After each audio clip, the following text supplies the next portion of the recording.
Et pendant que les élèves de l'Empire apprennent la grandeur de la métropole, loin des caméras, la France engage l'une des plus impitoyables répressions de ces années d'après-guerre. Des événements longtemps ignorés des manuels d'histoire. À Madagascar, colonisée par les Français un demi-siècle plus tôt, la population dénonce la brutalité des autorités coloniales. Le mouvement démocratique de la rénovation malgache, fondé par Joseph Ravouange et Joseph Razet, deux députés français, revendique davantage de liberté. Sans succès. La tension monte. Notre situation était très dure. On travaillait 30 jours sans gagner le moindre sou. On réquisitionnait notre riz pour le vendre aux colons français, alors qu'on n'avait pas de quoi manger. Nous ne détestions pas les Français sans raison. Nous ne supportions plus ce qu'ils nous faisaient vivre. Nous réclamions notre patrie. C'est ce qui a fait éclater l'insurrection. Le 30 mars 1947, des groupes nationalistes s'insurgent. Munis d'armes de fortune, ils s'en prennent aux maisons des colons et des fonctionnaires français. Les attentats se multiplient. Dans le village de Moramanga, le camp militaire est attaqué.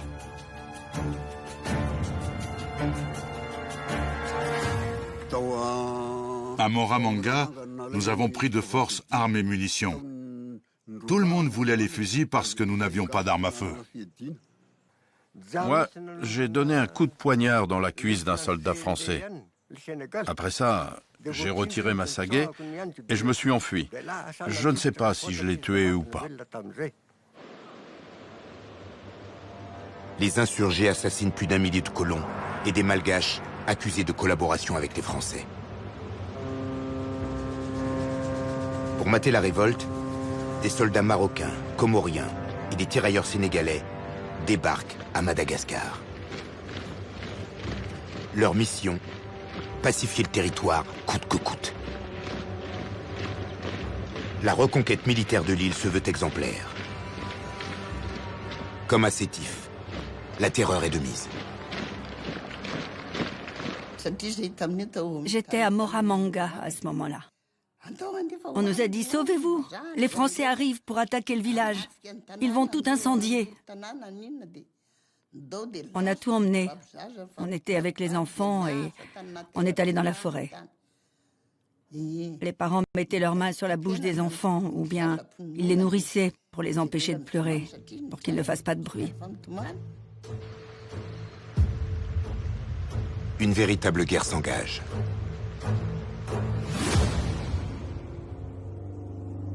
Des soldats surgissent dans le village de Moramanga et l'incendie. Des dizaines de prisonniers sont traînés en pleine forêt et abattus. Un haut fonctionnaire qualifie l'événement d'Oradour malgache. Terrible parallèle avec le massacre nazi commis dans le Limousin en juin 1944.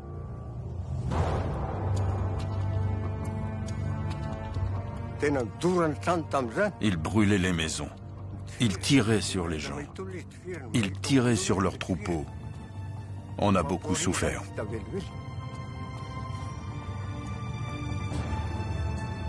Un journaliste de France Soir raconte.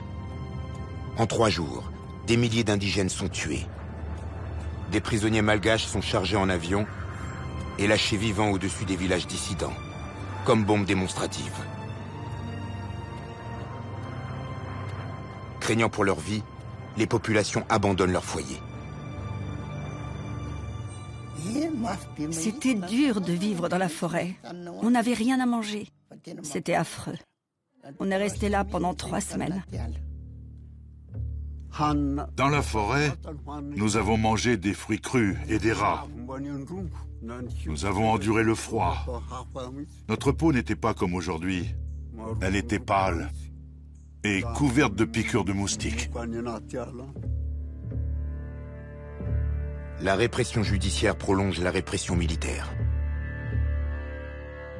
Accusés sans preuve, les élus malgaches sont arrêtés au mépris de leur immunité parlementaire. Condamnés à mort ou aux travaux forcés, leurs peines seront finalement commuées en détention à perpétuité.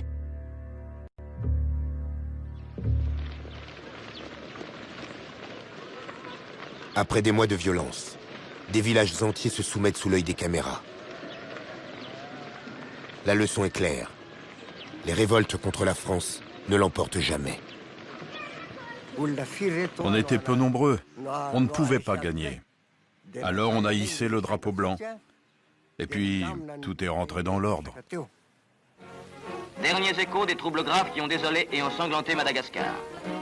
En présence de la population du village, attentive et silencieuse, la soumission est acceptée. Un buffle est sacrifié selon les rites immuables de la tradition madécasse. Cérémonie naïve, mais chargée de sens dans un pays primitif où la loi ancestrale a conservé une valeur et une force exceptionnelles. Marqués au front du sang expiatoire, ces égarés d'hier reprendront place dans cette communauté de l'Union française qui ne peut vivre et prospérer que dans le calme et la paix.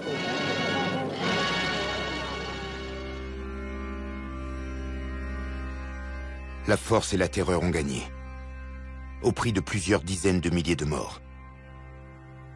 L'île Rouge n'a jamais aussi bien porté son nom. Cette tuerie est encore inscrite dans la mémoire collective malgache. Chaque année, un deuil national rappelle ces journées de sang. La France a oublié. Le principal objectif de la France, neutraliser l'influence des mouvements indépendantistes. La méthode, placer partout des responsables politiques qui resteront loyaux à la mère patrie. Au Cameroun, les autorités coloniales optent ainsi pour Amadou Ahidjo, un ancien postier de 33 ans à la solde de Paris. Son opposant principal est Ruben Oumniobé, leader de l'UPC, un parti indépendantiste. Oumniobé a bien compris le piège de cette pseudo-démocratisation. Il réclame, lui, une véritable indépendance pour son pays, jusqu'aux Nations Unies. L'UPC a demandé à intervenir sur 3 questions. La réunification immédiate du Cameroun, la constitution d'un conseil de gouvernement et d'une assemblée avec des pouvoirs législatifs. Et enfin, la fixation d'un délai pour le droit de l'indépendance au peuple camerounais. Était incorruptible. Un Africain qui ne se laisse pas corrompre est très dangereux pour le système néocolonial français. Proche du Parti communiste, l'UPC représente tout ce que la France abhorre. Une sorte de Viet Minh africain qu'il faut anéantir. Le haut commissaire au Cameroun, Pierre Messmer, exclut de négocier avec les Rouges. Ancien de la France libre, ce baroudeur a combattu en Indochine. Traumatisé par la défaite, il n'a qu'un but, détruire l'UPC et neutraliser son chef. Ruben Oumniobé devient l'homme à abattre. Avec l'aide des forces camerounaises, une impitoyable chasse à l'homme s'engage. Mon grand-père, quand il m'en parle, il me raconte tout simplement comme le village en fait de ma mère est un village voisin de celui d'Oumniobé. Et donc on torturait des adultes qui pouvaient d'une manière ou d'une autre savoir où ils se cachaient. Et c'est comme ça que mon grand-père, pour éviter de se faire torturer, il avait décidé de partir avec ses enfants dans la forêt le temps que cette guerre-là se termine.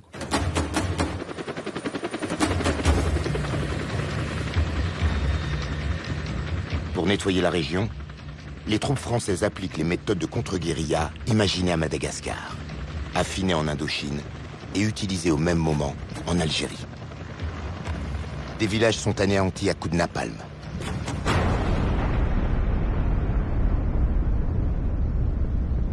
Une guerre cruelle dont les Français de métropole ignorent tout.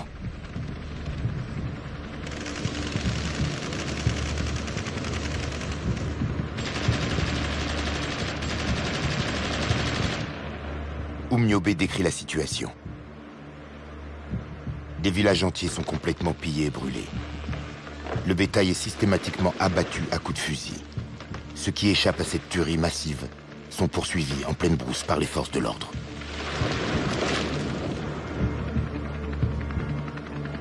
Après des mois de terreur, les maquisards de l'UPC sont anéantis. Repéré, Ruben Oumniobé est abattu. Mon grand-père m'a raconté que lorsqu'on tue Oumniobé, son corps est traîné sur des kilomètres pour le défigurer. Il pleuvait ce samedi. Et donc, ils l'ont traîné dans la boue, le visage défiguré, tuméfié. C'est à peine s'il est habillé. Il faut montrer que cet homme, il a été défait. Je pense qu'on voulait vraiment démontrer à ceux qui auraient l'idée de se rebeller comment est-ce qu'ils allaient finir. De dire que c'est cet homme-là qui haranguait les foules, qui était un tribun incroyable, doté d'une intelligence incroyable, pouvait finir comme ça, complètement défiguré. C'était un moyen vraiment de pouvoir amener les gens à abandonner le combat, puisqu'il fallait complètement traumatiser ceux qui pouvaient encore croire en lui, quoi. Ngwa, wenu bipemes, long yes mapubi, ngwayem nue, ngwa, wenu bileres, mimbungwes ngikiva, ngwayem nue.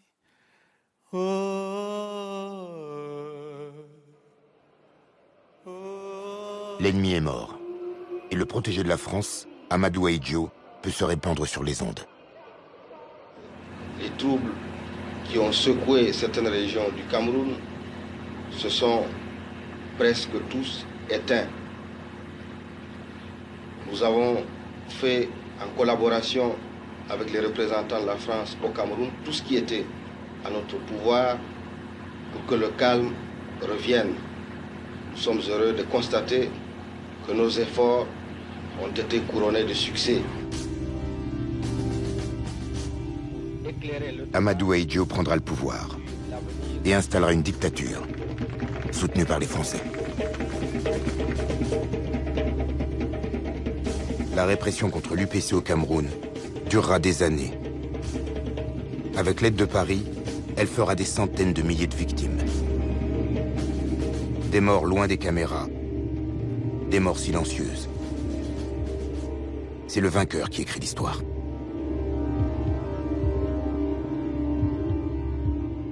Lorsque j'ai grandi au Cameroun, il était interdit de parler de Oum et de l'UPC. Moi, j'ai été témoin, jeune homme, de gens qui évoquaient Oum et qui essayaient de voir qui était à côté d'eux. Et donc, un silence de plomb a pesé sur le pays. On a essayé de faire comme si Oum n'avait jamais existé.